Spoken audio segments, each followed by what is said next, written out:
speaker, Dr. Larry Smith. Larry came to Butte to work for the Bureau in 1993, and then 11 years ago transferred over to the Geological Engineering Department, where he has been, among other things, studying the timing of Glacial Lake Missoula using some interesting new methods. So with that, I'll turn it over. Okay. I have a bunch of co-authors. I had a master's student, Emily Welk, that finished a few years ago. Then I've been working in Denmark for parts of the last 4 years with all these guys on optically stimulated luminescence dating. So I'll introduce a bit of Glacial Lake Missoula and talk a little bit about optically stimulated luminescence dating. I assume few people know anything about it. And I'll give you some of my, the work I've done on the timing of Glacial Lake Missoula. When did it happen? What is the ages that we know at this point? To start off, I mean, Glacial Lake Missoula was dammed at the at Lake Pend Oreille. Lake Pend Oreille is there because it was excavated by the glacier coming down from Canada, known as the Purcell Lobe. We're at Purcell Lobe of the Cordilleran ice sheet. We also had the Flathead Lobe of the Cordilleran ice sheet. And I'm working with a new graduate student on some more mapping up there this summer. Now, Glacial Lake Missoula is important. When the dam failed, the water flowed through Washington, Oregon, all the way up the Willamette Valley, and then out into the ocean, carrying sediment and water as far north as Vancouver Island in the ocean. They've been tracking it in perfect. Yep. And just a sec. We got it. Okay, so Glacial Lake Missoula is here. If you dam up the Clark Fork River, somebody's done a back of the envelope calculation. Right now, you could fill up this lake in 60 years. Okay. Now, there's also Glacial Lake Columbia in here. There was other glacial lakes. This is dammed by another ice thing. It gets really complex in the channel scablands. But in general, it's thought Glacial Lake Missoula filled and didn't drain, but it released water into channel scabland something like 100 times, maybe more. Overview of Glacial Lake Missoula. This is Cordilleran ice sheet. You know, you are right here in Butte. It did not reach Deer Lodge. It went up to Gold Creek. Is about the highest. We recognize the. I've worked a lot in the Garden Gulch area, a place I call the Garden Gulch, downstream from Drummond. Anybody that's driven the freeway knows that outcrop of Glacial Lake silts that's off to the north. I've worked throughout the basin, but I also talk about 9 Mile, which is the 9 Mile divide coming in just downstream from Huson, Montana, or Frenchtown. My graduate student worked just upstream of the ice dam area in Heron, Montana, and so on. But these are some of the locations we'll talk about here. Now, back up. I knew I was going to. If you drew a cross section right up the Clark Fork River, you know, along the lake from the ice dam up to Garden Gulch, and you vertically exaggerate it by a huge amount, this is what you see. Here's the Clark Fork River in general up to, from the ice dam at the Idaho-Montana border, essentially, up to Gold Creek. In blue are some significant glacial lake sediment deposits. There's silt and clay deposit on the bottom of the lake. In yellow below it is what I call the basal sands, sand below the alluvial sand below the lake that possibly were deposited by streams coming down, or they were deposited during transgression of the lake. But if you go down through from 9 Mile through the Alberton Gorge, there's some huge bed forms, big dune forms and gravel deposits that were deposited by catastrophic release of water from here to form dune bed forms that are up to 400 feet, 500 feet above river level. Okay, and I'll talk about those later. I've been starting to work on those. But I've worked on a lot of these glacial lake sediments and basal sands all the way through it. So, and the maximum lake level is about 4,250 in feet, or 1,280 meters. And so the lake was about 2,000 feet deep down near Herod. Held about 850 cubic kilometers of water, 500 square cubic kilometers of water, something like that. A lot of water. Okay, this is what you see at those big dunes. This is a gravel pit on top of a drainage divide near 9 Mile. It's called Cayuse Hill. And what you see in this gravel pit, and they were obviously using it for a big road construction project, are big layering of sediment. And what this is showing is, this is a bar form that was building out that way, okay? And these we call these cross stratification. They're at least 10 meters high. They may, 30 feet high. They may be much higher too, because this gravel goes down another 100 feet in some of these areas. So this is about 1 million cubic yards of gravel, approximately, up on top of a hill, on top of a bedrock hill. Other things in Glacial Lake Missoula, and this is a great photograph, or an important area in the Mission Valley, and this is mostly silt and clay. It's like lake bottom mud, and in this case it's really thick. It's like 400 feet thick in Mission Valley. In a lot of places it's much thinner, such as at 9 Mile Valley. This is on the freeway if you're going from Houston, Frenchtown, past the 9 Mile exit, coming into Alberton. You see these bedded silts, and they look really rhythmic. And this rhythmicity has been ascribed to multiple drainage and... Oh, pardon me, if you could stand right about there, it would be, yeah, perfect, right in the camera. Okay, Yeah. whatever. Yeah. I'm not used to this. I guess we have to get used to this after spring break if we're all going digital for teaching. Yikes. Just So, see, found that out a couple hours ago. I don't know what I can do. already. Yeah. Anyway, so what this has been ascribed to is maybe 40 lowerings of lake level and then filling. But I would argue that to preserve this silt and clay at this location, you can't just drain the lake, because this would have all been wiped away. But it's some of the evidence for fluctuating lake levels and pooping water out on Washington. What do these look like up close? I've worked in the Garden Gulch area. This is up close. There's about 3 feet of sediment. And what I see here are some really disturbed lake sediments. They're less disturbed down here. And then, boom, they're overlain by a silty unit. And I've interpreted this slide to show this layering in here. And what it is permafrost.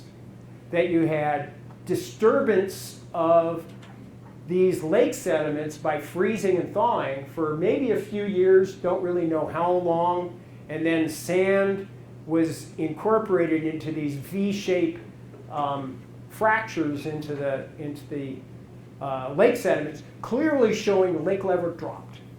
Okay, that's very good evidence that the lake level filled to some height above that, dropped, and exposed that surface for a number of years to cause that kind of stuff. And I've looked at a lot of good evidence for lake level drop in these exposures. So that's the lake sediments. And so what I'd call it is paraglacially modified laminated silt. Paraglacial meaning near the glaciation, like what you get in Alaska and northern Canada. Okay, so Glacial Lake Missoula. I can't read the slide from here. It's been recognized for greater than 110 years, thanks to J.T. Pardee.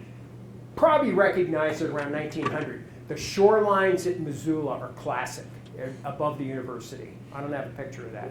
Larry, you can move in front of it, it's just, Okay, you go too far don't- to the right. Okay. Yeah, Yes, they- yes, sir. Yeah, that The- one, so. Okay. There's the previous work on the dating of this thing, the geochronology. Okay, the ice dam is understood to have the glacier came into Lake Pend Oreille area around 19 to 21,000 years ago during the last glaciation. And it stayed there until about 14,000 years ago. That doesn't mean it was there constantly. It probably broke and rehealed, broke and rehealed. It's kind of poorly constrained. Those are hard to date. We know the lake was totally gone by the time the Glacier Peak G tephra came off from Glacier Peak at between 13.7 and 13.4,000 years ago. So it was gone by then. So that works with this. The carbon-14, a pine needle was found in a core in Flathead Lake, and it's very likely, but it's not assured, that possibly was Glacial Lake Missoula. It was much deeper than it is now. That dates to 14,000. So all these dates work pretty well. The lake lasted until about 14,000, but not much later than that. And unfortunately, there's no fossils that have really been demonstrated to be in the lake. There's no carbon, there's no pine needles, there's no logs, there's no charcoal. Western Montana was an awful place back then. The general feeling is that there was very little vegetation. It was probably a cold desert. We'd expect to see evidence of forests if it was anything but. And there's no tephra, there's no volcanic ashes in these within the sediment. It might be there somewhere, but it's really hard to find. So what we've been doing is optical dating of quartz. We have a method by which we can date the last time quartz or feldspar were exposed to light, and then if it gets buried, it luminesces. Before I started this, there were 3 published ages by a woman, a colleague of mine up in Canada, and she has 3 dates from the 9 Mile and Missoula Valley. My work, I've come up with about 17 mostly unpublished ages on the basal sand units. I have many dates on the glacial lacustrine strata. Honestly, I didn't feel like adding them all up. I don't know, it's like 25 or so. Not all of them are great, but. And then I have new dates on cobbles. We can date when a cobble was last exposed to the sun. Now, that's what I'm going to talk about today.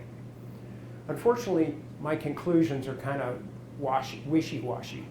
I don't have any killer conclusions. So let's talk about optically stimulated luminescence dating. It measures the time since sediment was last exposed to sunlight. It's the same method that back in the day when radiation badges, everybody that was working in the X-ray facility would have a radiation badge. They're measured by the same process, optical stimulation. It's a dose. What you can do is you can measure how much radioactive dose that person or that rock has seen. So by theory, crystal structures are imperfect. They contain electron traps. And when the crystal is irradiated by ionizing radiation, alpha, beta, gamma radiation, that excites electrons into a higher level within the conductivity band. You get into radiation physics pretty fast. But stimulation by light empties the traps. It resets the material, and by that electron going to a lower energy state, it emits a photon. We call that luminescence. It luminesces. So we shine a known wavelength of light on the sample, and we measure the luminescence that's happening, which is in a different wavelength. And so, in a nutshell, this works with quartz or feldspar grains. It's been done for about 30, 40 years now. It's still in research, but it's still being done. You can measure the stored energy state, which is a stored luminescence in that grain. And but you have to measure the natural background radioactivity. Everything's radioactive. You know, bananas are radioactive. Why? Because they have potassium in them. And a small fraction of potassium is potassium-40, which is a radioactive isotope. There's thorium isotopes, uranium isotopes, rubidium. That soil is naturally radioactive. Sediment is naturally radioactive. And so you have to measure, you pound a tube, a metal tube into the sediment, and you can't have it exposed to light. So if you pound a tube this long, the sediment in the middle, once you cap it, it hasn't been exposed to light, and you take it to the lab.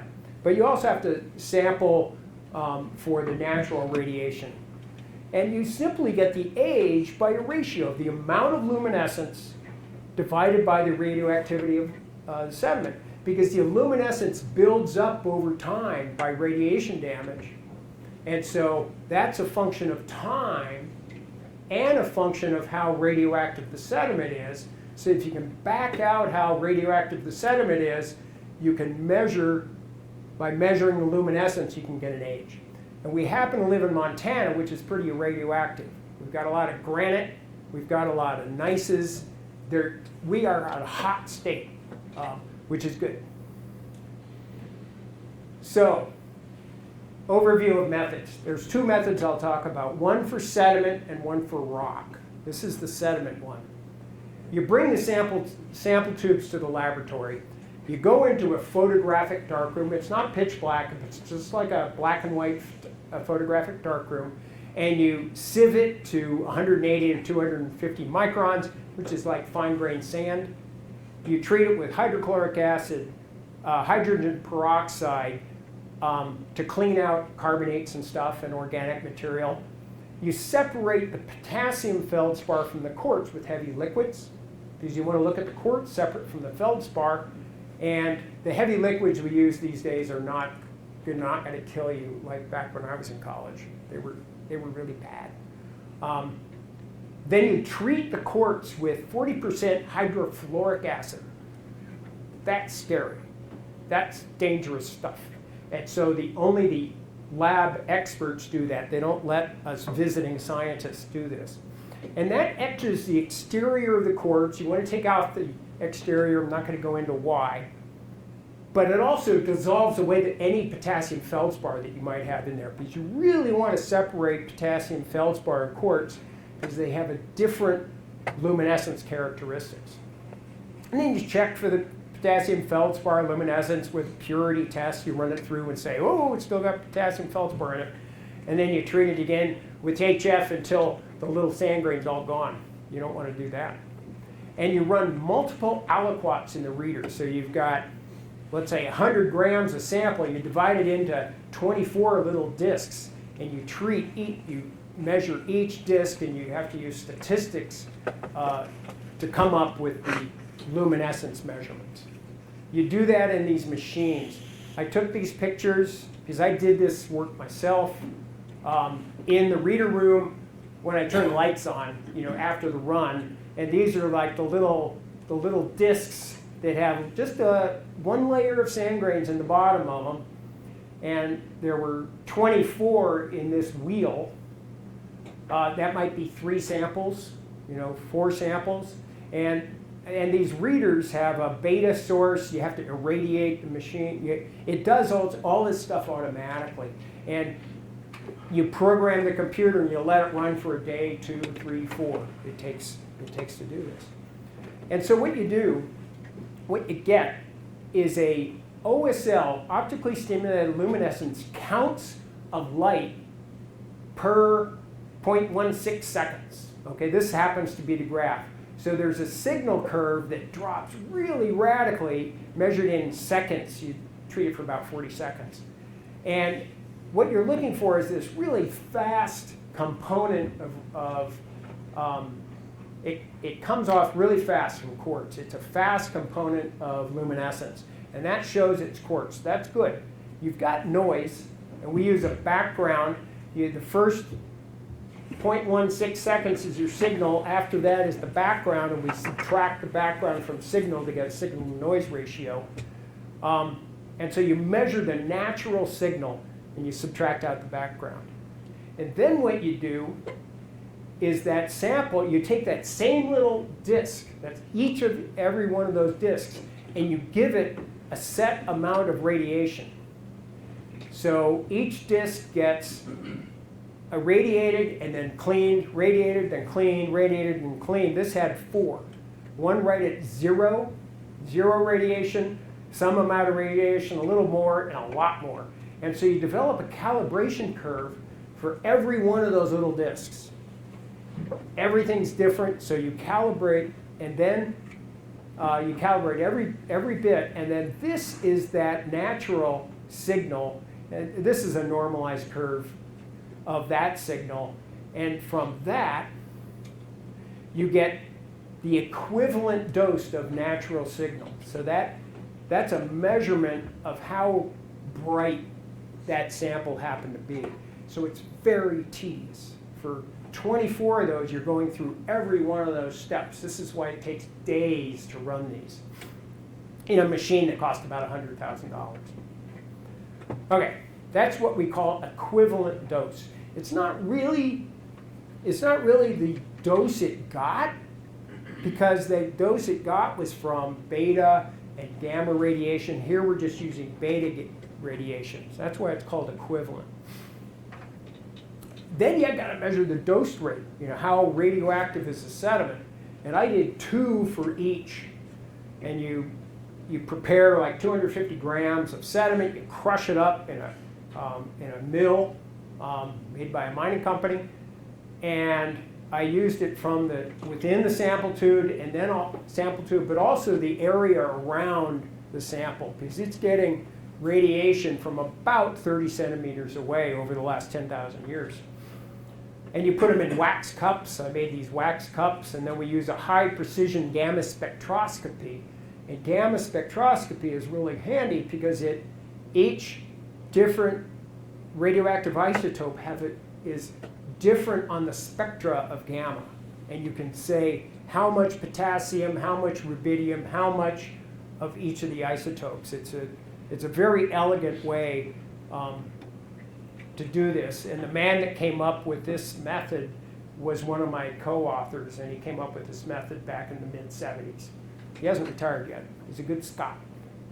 Then you also have to estimate water content, because water absorbs radiation. So you have to make an estimate of what's the average amount of water content in this sediment over the last 10 or 20,000 years.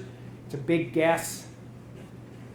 But I measure the water content naturally. I saturate it, measure how much could it theoretically hold, and then I gave it plus or minus 6% error. That's another error measurement. There's a lot of error in this, and you'll see that in the data. So let's look at that's an overview of OSL measurements, at least for sediment. Let's look at the evidence for lake history just really quickly. Here's an outcrop with my hand in it, with a place where I'm about to drive one of the tubes. And I sampled this here. And what I see here are sand and gravel. This is what I call the basal sand and gravel. It's actually pretty dirty. And then there's lake sediment here that maybe froze and got reincorporated. And so I'm seeing the lake coming up, depositing sediment, then going down, coming up and depositing more lake sediment here, and then this little sand built out into the lake, and then boom, now we're in lake. So I think geologically, this is very good evidence that this sediment is contemporaneous with the expansion of that lake, just geologically. This is rare to find, that you can say, that sediment and I have some dates in here. I can't even remember what this date is. It was a problem. It's not bad. It's in the neighborhood. So I feel very confident that this basal sand is contemporaneous with the lake. So if I can get a date on that, I can date when the lake came into near Drummond. Getting a date on this silt and clay is very difficult. And who knows, you might be under 300 feet of water. You know, these sediments may not have been exposed to light. They need to be exposed to the sun before to get bleached. And so those things are a real problem. So we'll look at some of the sample locations. I have basal sands. This is the one I was just talking about at Garden Gulch. And I collected basal sands at 7 locations, but I always did multiple, at least 2 up to 5 at one location to get duplication. And then I also sampled this, and just in the last 2 years now, I've been working on this gravel bar near 9 Mile. So here's a basal sand at Sear. You know where Sear is? On High 90? It's right at the open, where Alpton Gorge opens up before you get into Superior, if you're going downhill. Nice place. I got poison oak here. I realized the next week. First time I got poison oak in Montana. Not such a nice place. It was not such a nice place. It was in there was no leaves on it, and anyway. So glacial lake sediments up here, and then a nice basal sand thickness. And I decided just to go. I did 5 dates at this one location just to see how reproducible these are. And also, I was sick and tired of looking around all day for a good location. I found a good location. I just went for it. And so I got dates between 1736 plus or minus, 1.13 thousand years to 19.23 plus or minus 1.3. A lot of noise. But the average is very reasonable. I mean, that's 18,000 years plus or minus 1.2. If you do the proper averaging of these, actually that's a pretty darn good date. So that's a possible age for lake transgression at this point. But there's no geologic evidence that they were intertonguing, that it happened at the same time. Other ones at Tarkio Fishing Access Site, this is should be preserved as one of the best places to see Glacial Lake Missoula sediments. I had 2 dates. One of them turned out really poorly, and I got one date of like 24,000 years. That's pretty old. Everything else said that the ice dam wasn't even built until 21 to 19.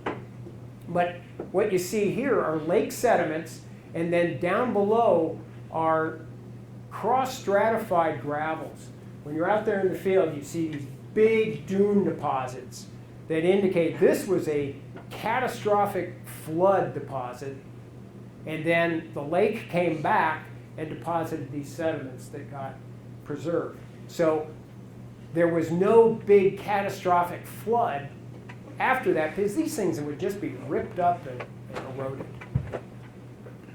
And so this is just a summary. That last one there's Sear at 18.2, 23.9 was Tarkio. If you look at these dates, this is the best one, and this is an older slide. This should be 20.9, but who really cares? I feel really good about this, that a deep lake came first into Garden Gulch at about 20,000 years ago. These dates are all over the map, from 16 something over here to 33,000 years there. Don't make a lot of sense. So this is the basal sand problem.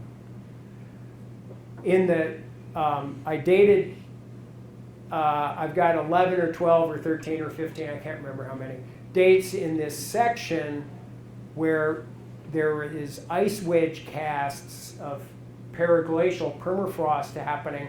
And at this one, I happen to get about 19.8 plus or minus 1.5, which with the error bars overlaps the basal sands. It's basically the same age as the basal sands. And here's the Garden Gulch site. There's the Missoula River. If you stand right on the freeway and take a picture of this, this is what it looks like. And you can see all sorts of, I've worked on this since 2009, a long time. And this is some, but not all of the dates with their error bars, and they average basically 21,000 years ago, 20,000 years ago, plus or minus 1,500 years. Then at the top, these are post-lake. I've got actually another 2 that I haven't plotted on this, and they're all, after the glacier peak ash. I have a couple dates in here, and one of them makes sense. A couple of them don't make sense at all, for various reasons. But anyway, and this is published data, came out in 2018, that the lake came in here, and there were at least 11, up through this point, there were at least 6 fillings and lowerings around 20,000 years ago, plus or minus 1,500. There's more fillings and lowerings up here. They may have gone as recently as 14,000 based on one date. I'm not confident in hanging my hat on one date that's not replicated. Okay, that's the silt story. There's a lot, I have a lot more data. I just can't put everything in one talk. But that's the stuff that makes the most sense, believe it or not. Rock surface dating of cobbles. This is new. I'm working with a guy that came up with this technique essentially for his PhD. He's the first co-author. Burial ages of gravel class if a rock was exposed to sunlight before transport. Rocks are translucent. We've documented that light will penetrate, depending on the rock, up to 2 or 3 centimeters into a rock and reset the optically stimulated luminescence. Because that's what you're doing, is you're shining light on it. It sends off the photons. That means that it's cleaning it.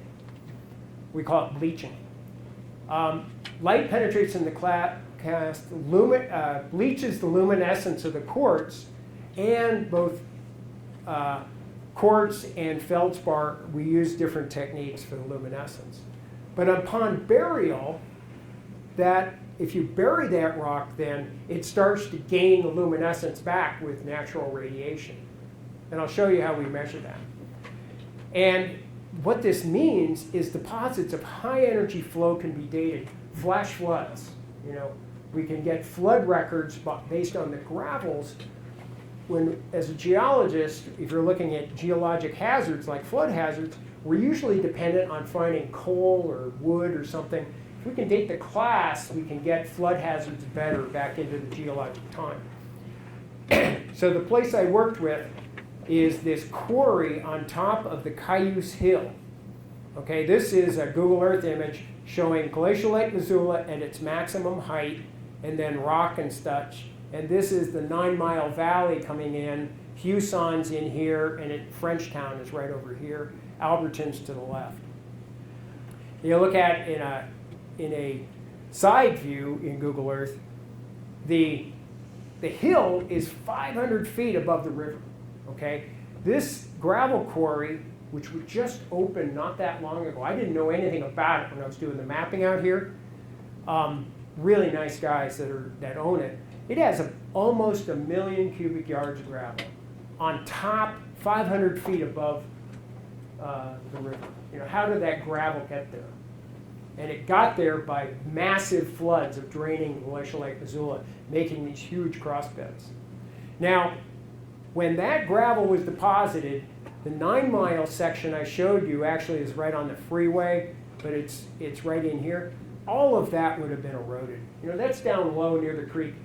Anything that can bring boulders and cobbles up on top of this hill would erode silt and clay down here. So if I can get a date on this, that is like a maximum age for anything down here. And we have some dates down here, but they're kind of screwy. So here we back are in this giant gravel bar near Missoula. I went out there at dusk. This is actually like 9:45 at night, which is fine. There's not much sun coming in. And the pit owner is nice enough to dig me holes with his backhoe, which is awesome. Let's hear it for Diesel. And so he was dig this huge pit.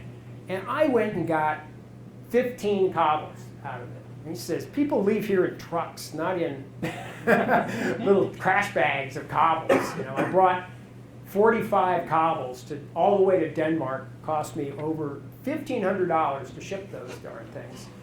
Because you had to go overnight, you know, DHL, and then, anyway. It is pretty funny. But talk about a needle in a haystack. What you're looking for is one of these, or a few of these cobbles were exposed to sunlight shortly before they were transported and put in this thing. It's a needle in a haystack. I didn't think it was going to work. This is from my co-author, one of my co-authors, the bleaching of a rock surface. Usually we ignore in OSL dating the first 2 centimeters, you know, first 6 inches, because light is penetrating that deep. When you have quartz and feldspar right next to each other, light will make it through those light-colored minerals. And so the signal would increase with depth, because near the surface it's getting bleached, it's getting exposed to the sunlight, and it's losing its photons. And so here's a model Mayank put together. So imagine depth from 0 to 30 millimeters, and then a normalized luminescence. You know, if it's completely saturated, it's been buried for thousands of years, and it luminesces all the way to the surface. You need something that's been bleached. So that's normalized to 1. So after 1 hour of exposure to the light, this is for granite, you might get down to about 80% luminescence. And then 1 day on this model, it needs to be exposed to light for a day, and it may penetrate a few millimeters in. But then 100 days, 1,000 years, 100,000 years, you can date maybe back to 1,000,000 years. If you have something, if it's super well bleached, like has been exposed for hundreds or thousands of years, you can't date back to 1,000,000 years, but you're penetrating deep into the rock. And so what we do, there's the formula that we use this model. Actually, let's just look at the 10,000 year figure and turn it sideways. Because now we are taking a core of that cobble in the dark room, and it's about 10 millimeters across, and then we're slicing it into as thin a slices as possible. So right on the surface, and then 1, 2, 3 millimeters in, we can get data stepping back into the cobble. I don't know why that. Okay. And so here's my diagram. The idea is actually the beta and gamma radiation is coming from inside the cobble. That the vast majority of radioactive elements that affects the luminescence of these cobbles is actually coming from inside. It's a little bit can be coming from outside, but the models show what you really worry about is how radioactive is the rock itself. A quartzite, not so much. A granite is very radioactive. And so the idea is, let's see the concept. Here you are in Montana right before the previous, before there was Lake Missoula. You've got a floodplain and channel along the Clark Fork River. You've got cobbles right in the channel that are tumbling along. You've got gravels up on the floodplain that are at least sitting up, right side up. You've got cobbles that have been sitting up on terraces that have been sitting there for thousands of years and being exposed to the sun, so getting bleached at least on the top. But then you have buried ones that were bleached a while ago but are now getting radiated on the exterior. Then you come through here with a big old flood, and you pull up these cobbles and dump them in this bar. And then you go and sample 15 of these cobbles along with which have millions of their friends around it. and hope that some of those cobbles were exposed to the light beforehand. I thought, there's no way this is going to work.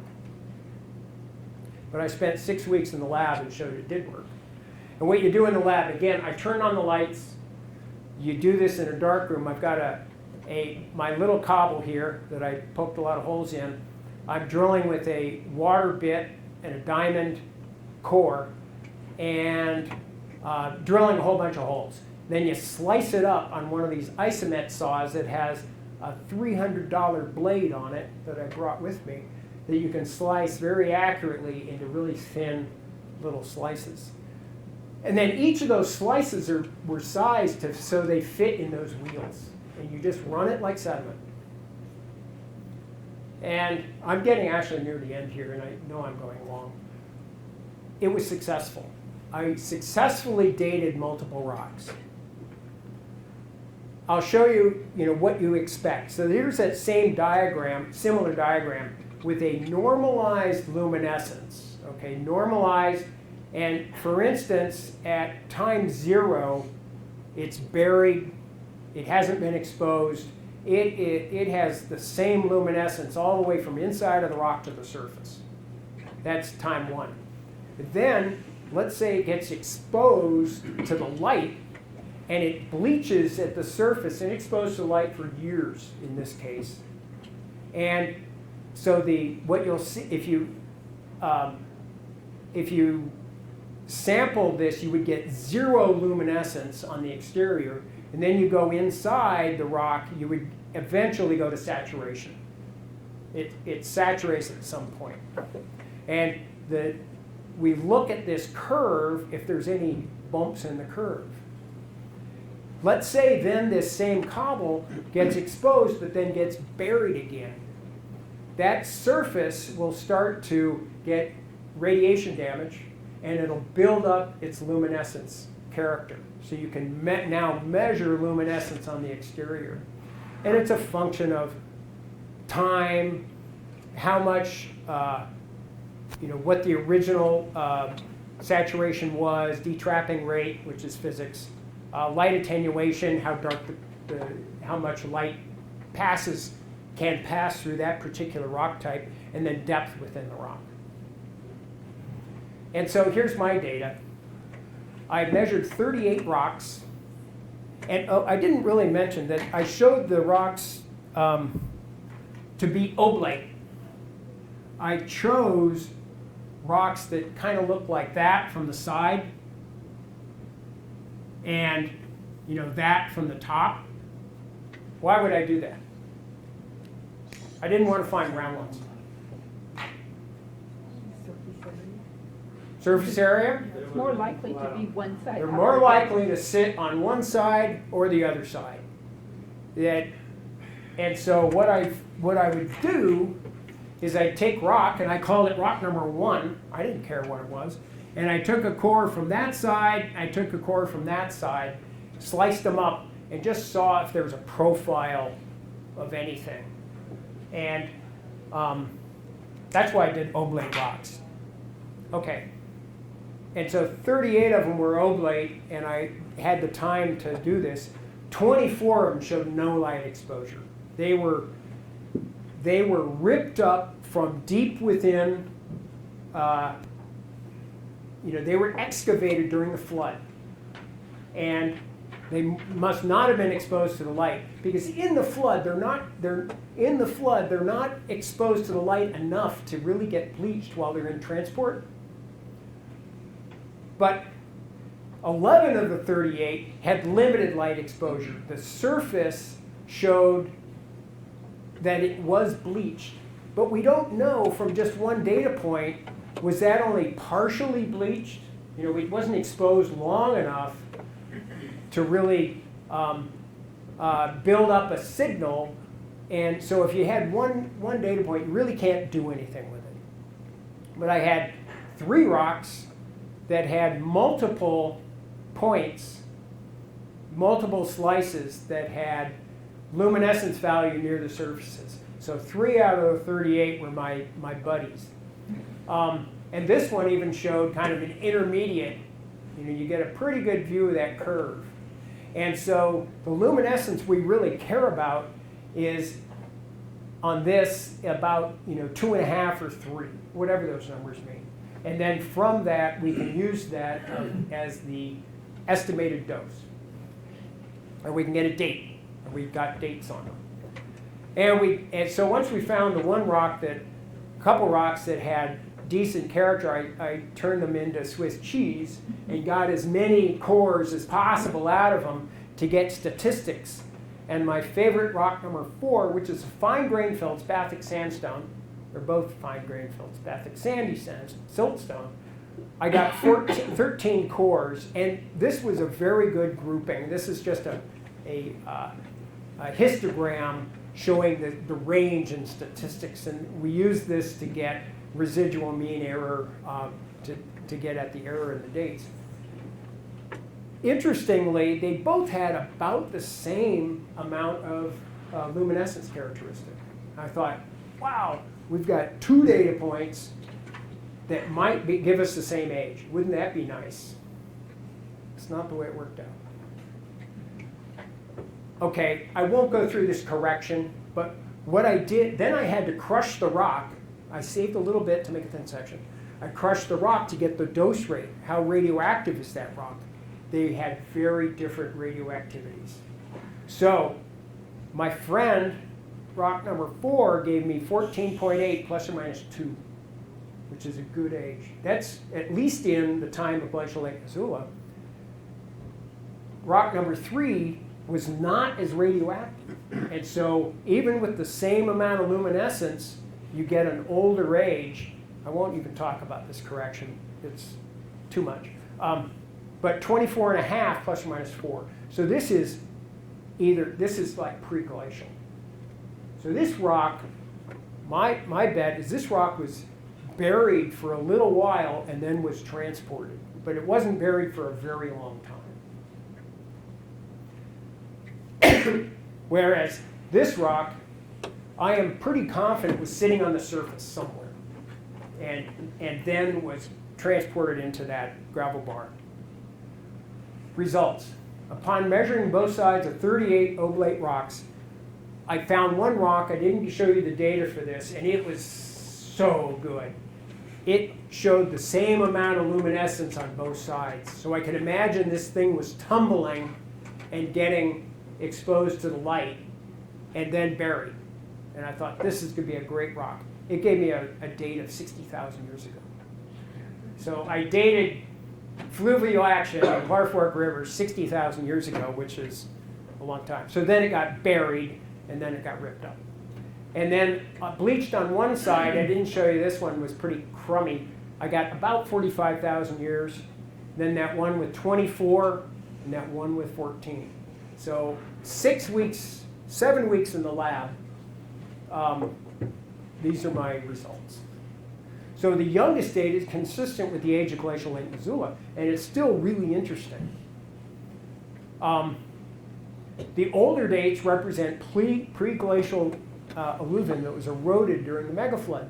What this does tell you, at least it gives you some idea of sediment transport within these floods. How much erosion is taking place? A significant amount.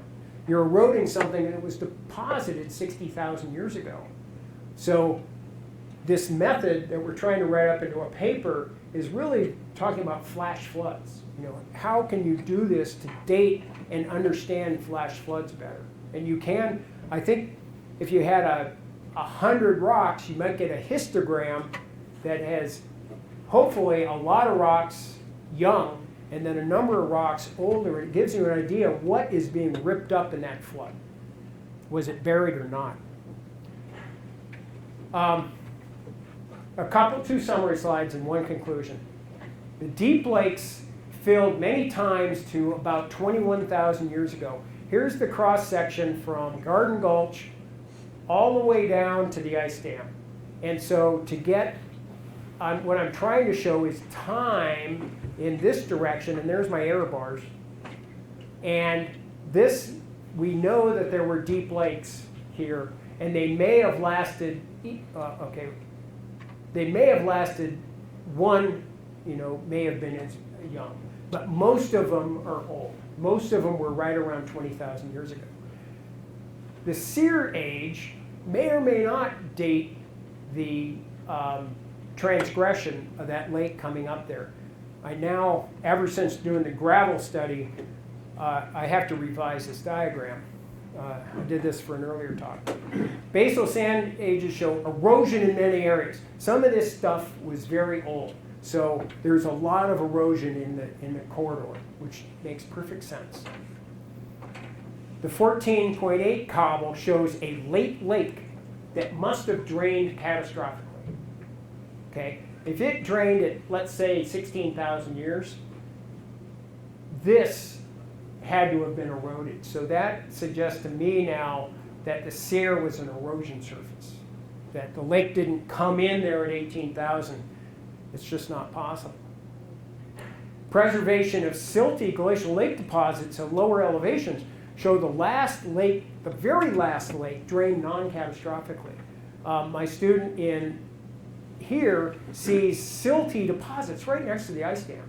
Those things had to be younger than the 9 Mile gravel, 15,000. This is, it's kind of fuzzy.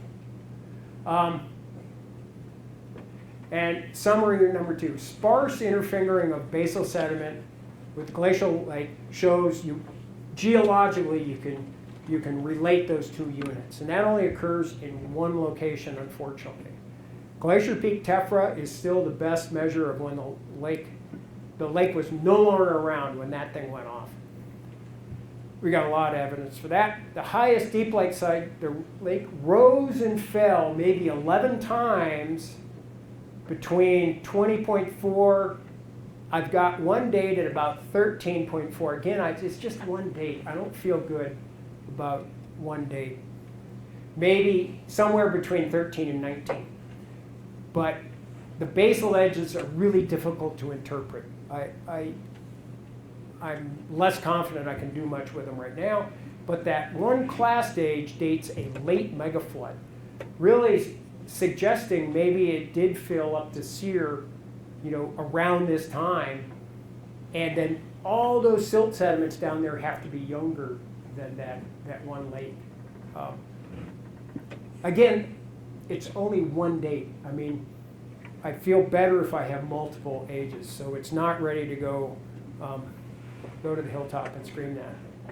The lake did not drain catastrophically from its last stand. We know that for sure. That it just kind of deflated because all the silts were deep. That's all we know. That's all I know. Conclusion. Sediment records downstream show, okay, in the channeled scablands, maybe as many as 100 major floods. We suspect many did not involve a complete draining of the lake. So you'd preserve some of those silts. You can lower the lake, but not erode the bottom, and still dump out a lot of water. One big flood downstream is around 18,000. So that might work, and the error bars are such that it overlaps with my 20,000s. The chronology of the lake is incomplete compared with the channel scablands. Other than Michelle that did a couple little things, I've been the only guy working on this, and there's a bazillion people that worked in the scablands. There's still more work to be done in the lake. That's it.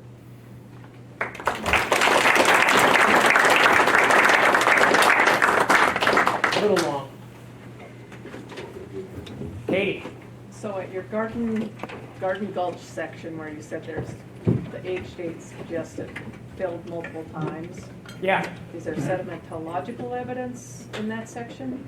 Well, You can what recognize? I have there, like I showed earlier on, is filling and then draining because I see periglacial modification of the sediment. Filling, draining, periglacial modification. So you see that I'm hanging throughout my the hat section. on those things. Okay. That I feel confident. I don't know whether the lake, how deep the lake was, how deep it was there. It might have been 300 feet deep. It might have been 12 feet deep. And how far down the lake level did it go all the way to the bottom, or did it just go 10 feet below that surface? Don't know. But any lake, right near the top, it's shaped like this. So even a small lowering where near the full stand of the lake is a lot of water.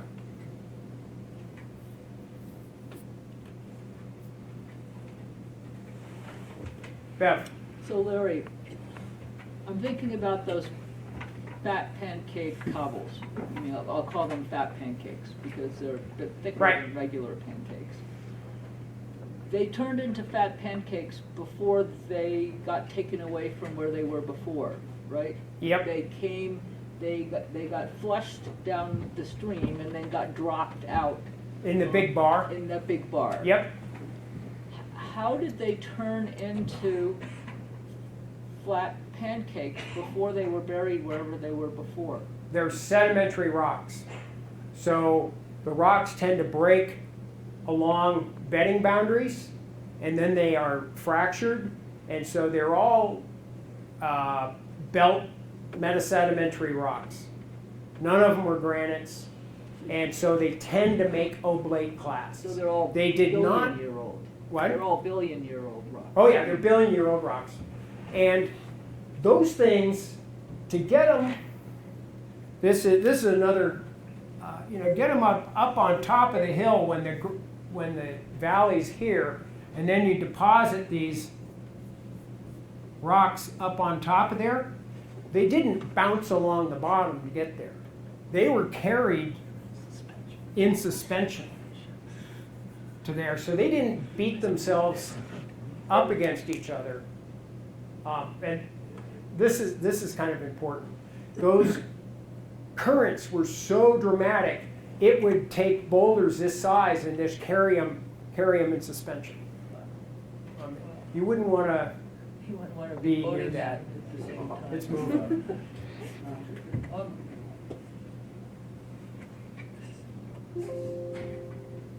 So then so when, We had another one up right here. Just a second.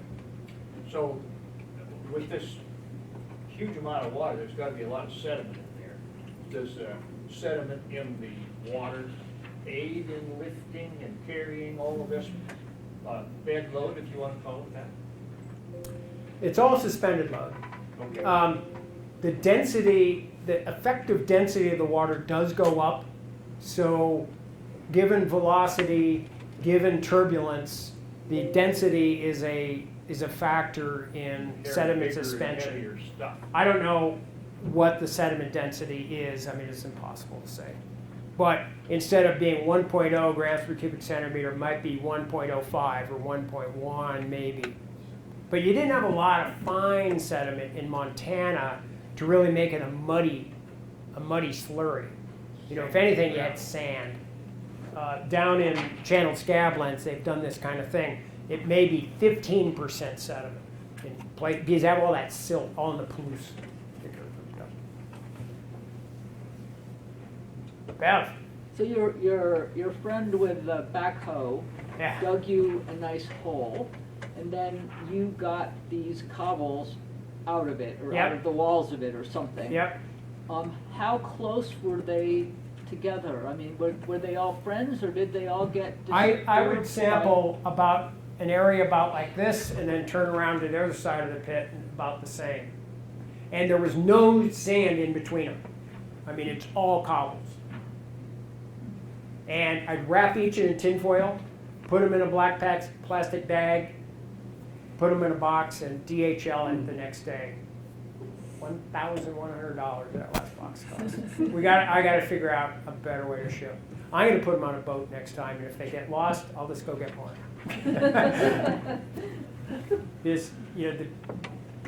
My grant paid for half of that, and I paid for the other half. Not my grant, I'm looking at you. Right. Thank you.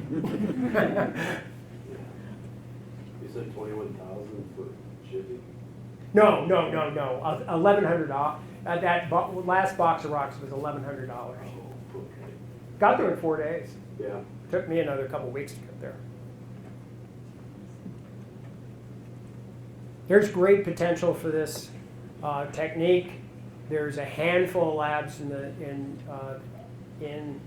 there's 2 labs in Canada that I know of, and there's like 5 or 6 labs in the U.S. What would we need to be able to do it here? About $500,000. Just $500,000, so somebody could propose an NSF MRI. That's right, and you need some young whippersnapper that wants to do it, not me. If I was a young person, I'd dive into this, but I'm not. So was it 6 weeks just for the cobble dating? Yeah, So what do you think that one good date cost? a lot. Because the department paid for my plane trip and half the shipping, and then I paid for my everything else. But it was a nice place. And I love working with these guys. I'm very happy not to go back this summer. Maybe I'll go back again next year when I'm retired.